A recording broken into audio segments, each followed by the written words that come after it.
Selamat pagi Bu Herlin, perkenalkan nama saya Elizabeth Sylvia Galivin Kaayu, mahasiswa Stikes Pantirapih Program Studi Sarjana Keperawatan dan Profesi Nurse semester 4 dengan IPM 2019-23051. Di sini saya akan memberikan pendidikan kesehatan kepada Bapak A mengenai gambaran pos operasi prostatektomi dengan tujuan pasien dapat mengetahui tanda dan gejala, lalu dapat mengetahui gambaran mengenai hal-hal yang terjadi setelah operasi prostatektomi, lalu makanan yang dihindari dan dikonsumsi, lalu hal-hal yang perlu diperhatikan ketika pasien sudah kembali di rumah. Dengan diharapkan setelah diberikan edukasi ini, pasien dapat melakukan asuhan keperawatan secara mandiri di rumah.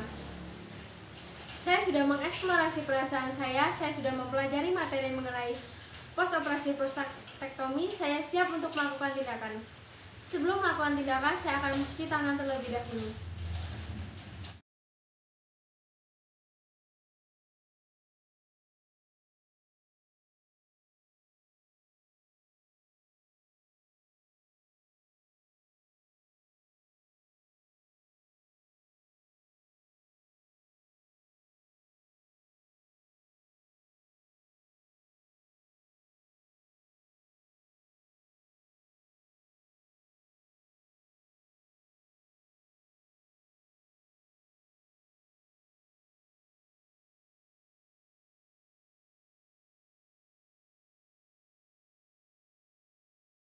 Permisi. Ya, suster. Selamat pagi, Pak, Ibu. Selamat pagi, suster. Boleh saya duduk di sini? Boleh, suster. Baik. Benar dengan keluarga Bapak Agus ya? Benar, suster. Perkenalkan, saya Suster Silvi. Di sini saya yang bertugas untuk merawat dan menjaga Bapak Agus pada pagi hari ini dari pukul 7 sampai pukul 2 siang nanti. Bagaimana keadaannya Bapak dan Ibu? Tadi Bapak bilang katanya masih sakit dan nyeri, suster, dan saya juga merasa takut sama keadaan suami saya. Baik, Bu. Menurut catatan yang keperawatan yang saya baca, Bapak Agus baru saja melakukan operasi prostat ya, Bu, benar? Benar, suster. Baik, terkait tadi kondisi yang Ibu katakan bahwa Bapak merasakan sakit, terus Ibu merasa takut. Di sini saya akan memberikan pendidikan kesehatan mengenai gambaran pos operasi prostat. Apakah Ibu bersedia? Kira-kira waktunya berapa lama ya, suster? Waktunya 30 sampai 35 menit. Baik, suster. Baik, Bu, nanti dalam memberikan pendidikan kesehatan, saya akan menjelaskan mengenai hal-hal yang terjadi pos operasi, lalu makanan yang harus dihindari, pengertian, tanda gejala, dan hal-hal yang harus diperhatikan di rumah. Nanti saya akan memberikan pertanyaan evaluasi di akhir sesi ini, Bu. Sebelum saya melakukan tindakan, ada yang ditanyakan? Sepertinya tidak ada, suster. Baik, nanti untuk tempatnya Ibu ingin di mana ya? Di sini atau di ruang tamu? Sepertinya di ruang tamu saja, tidak apa-apa, suster. Baik, nah saya akan mempersiapkan alatnya dan materi yang akan saya sampaikan kepada Ibu nanti di ruang tamu. Lalu nanti saya akan menjemput Ibu untuk menuju ke ruang tamu bersama dengan saya. Baik, suster. Baik, sebelum saya meninggalkan, apakah ada yang ditanyakan? Tidak ada, suster. Baik, jika tidak ada yang ditanyakan, saya izin pamit untuk mempersiapkan alat dan materi terlebih dahulu ya, Bu. Ya, suster. Permisi, Bu. Permisi, Pak. Ya, suster.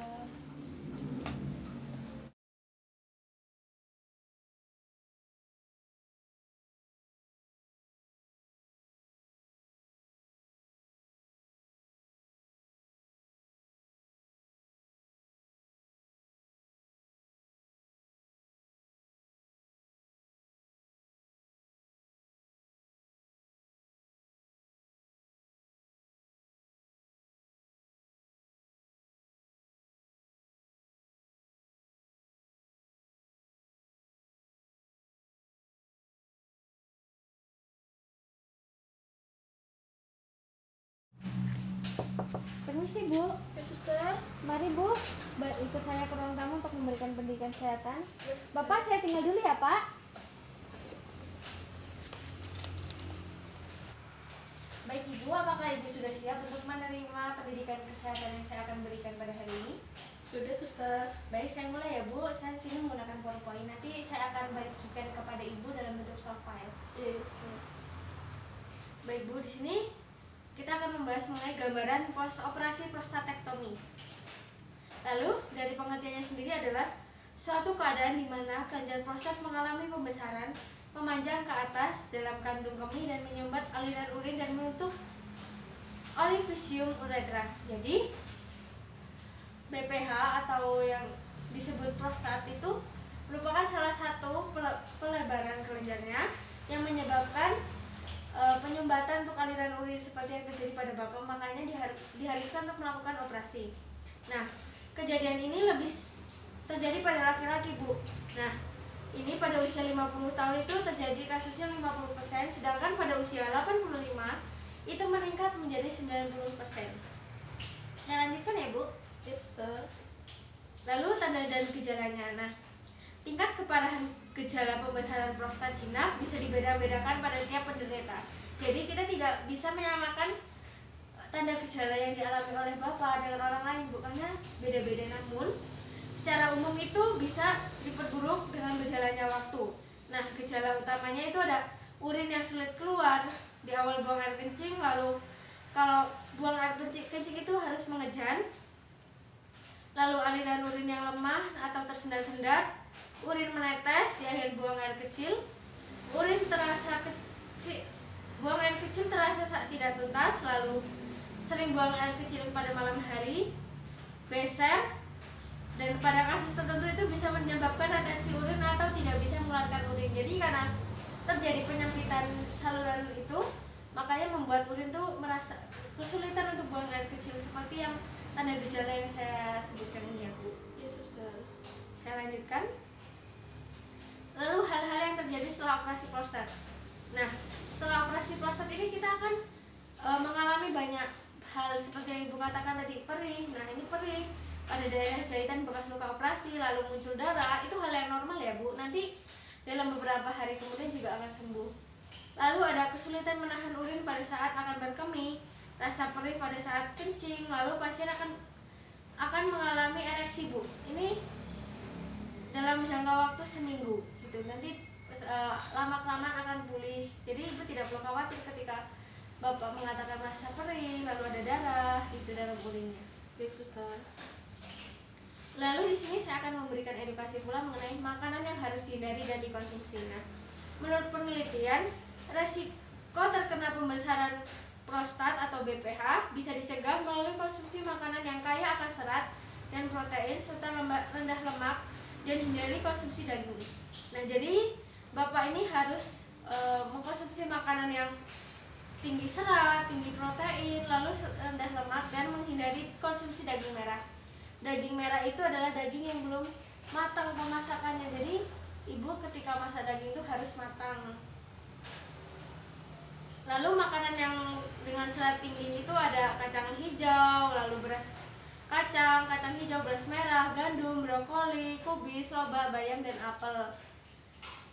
Dan makanan yang kadar proteinnya tinggi itu ada ikan salmon, sarden, markel, serta beberapa ikan berlemak lainnya. Ada telur juga, kacang kedelai, susu rendah lembab, dada ayam, dan keju, Bu.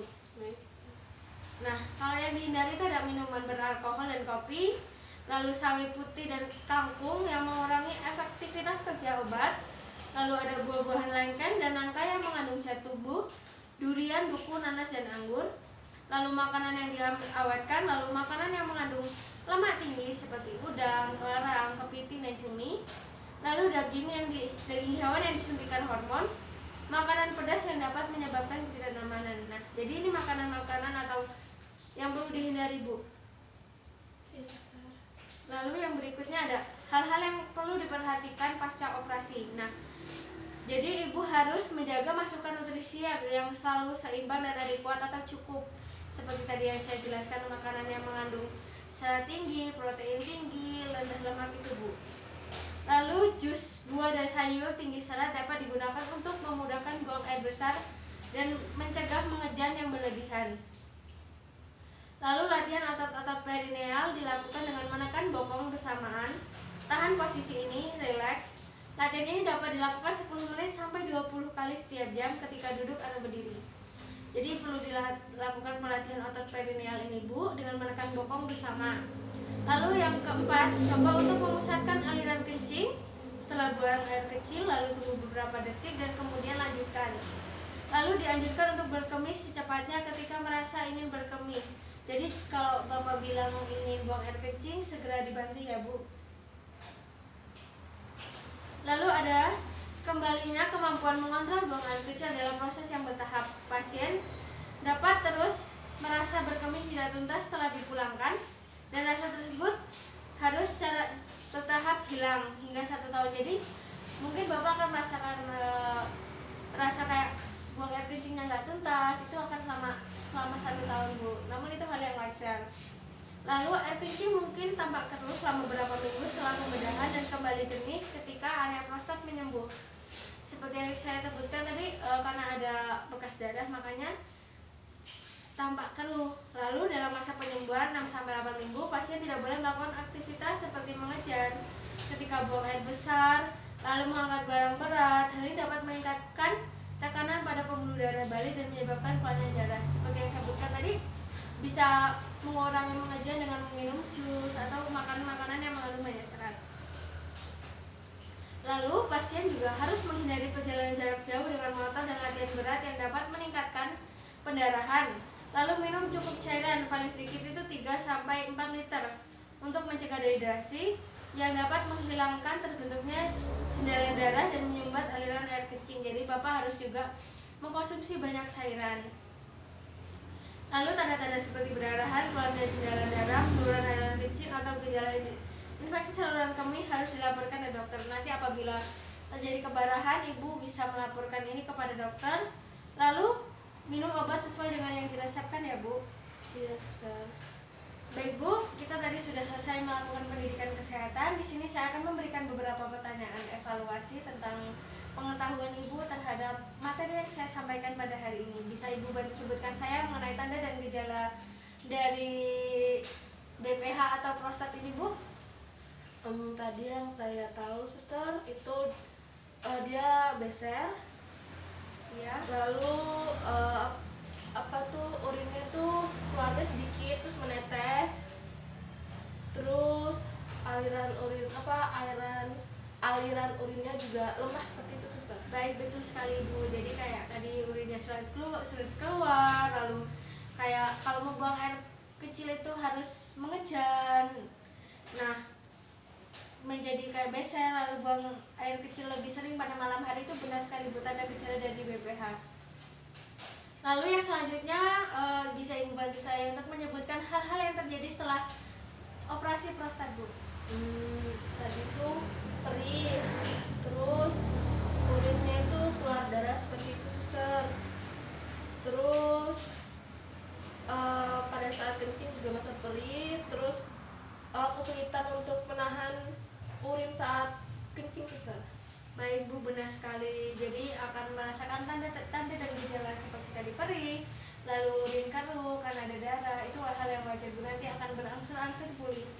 Lalu Ibu bisa bantu saya untuk menyebutkan makanan apa saja yang harus dihindari dan makanan apa saja yang harus dikonsumsi. Makanan dikonsumsi yang kayak tinggi serat, lalu rendah lemak, terus tidak boleh mengkonsumsi daging merah, daging yang belum matang, itu tidak boleh mengkonsumsi seperti minuman beralkohol. Lalu kayak harus mengkonsumsi yang seratnya tinggi itu ada kayak kacang hijau, lalu ada brokoli, ada kubis, lalu ada bayam, apel, seperti itu. Baik Bu, benar sekali. Jadi kayak Ibu harus menjaga konsumsi makanan dari Bapak supaya Bapak lekas sembuh dan juga mencegah untuk terjadinya kembali seperti yang saya sebutkan, bahwa itu bisa terjadi lagi ketika kita tidak melakukan atau menjaga pola makan Bu.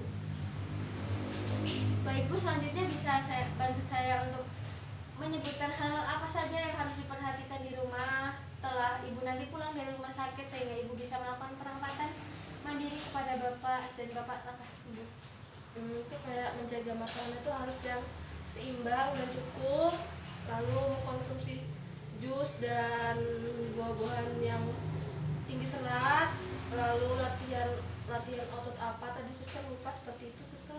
Oh iya, jadi tadi itu adalah latihan otot perineal yang membantu Bapak ini supaya relax. Nah, ini bisa dilakukan 10-20 kali setiap jam ketika duduk atau berdiri gitu. Lalu yang harus diperhatikan adalah Bapak itu tidak boleh pergi jauh-jauh, harus sembuh dulu, lalu tidak boleh melakukan aktivitas berat ya Bu. Baik Bu, saya sudah selesai melakukan pendidikan kesehatan. Terima kasih Ibu sudah menjawab pertanyaan-pertanyaan dari saya. Ibu bisa mengikuti dengan baik. Nanti saya akan kembali lagi untuk memberikan obat kepada Bapak. Sebelum saya meninggalkan ruangan, apakah ada yang ditanyakan? Sepertinya tidak ada, Suster. Baik, jika tidak ada, nanti saya akan kembali kepada Ibu pukul 12 ya Bu. Ya, Suster. Nanti sekalian memberikan soft file tentang ini Bu, perawatan ini nanti akan saya berikan kepada Ibu. Baik, jika tidak ada yang ditanyakan, saya izin pamit meninggalkan Ibu. Dan salam untuk Bapak, semoga lekas sembuh Bu. Baik, Suster, terima kasih. Terima kasih Bu atas kerjasamanya. Saya sudah selesai melakukan pendidikan kesehatan kepada keluarga dari Bapak A. Selanjutnya adalah fase dokumentasi. Pada fase dokumentasi ini dapatkan data subjektif adalah Ibu Maria mengatakan lebih mengerti mengenai materi yang diberikan, lebih tenang. Lalu data objektifnya adalah didapatkan hasil Ibu Maria bisa mengikuti pendidikan kesehatan dengan baik dengan menjawab pertanyaan evaluasi yang diberikan. Lalu untuk diagnosa teratasi, intervensi dilanjutkan. Lalu untuk kontrak waktu yang akan datang adalah beri obat pada Bapak A pada pukul 12 siang. Demikian dokumentasi pada hari ini. Terima kasih.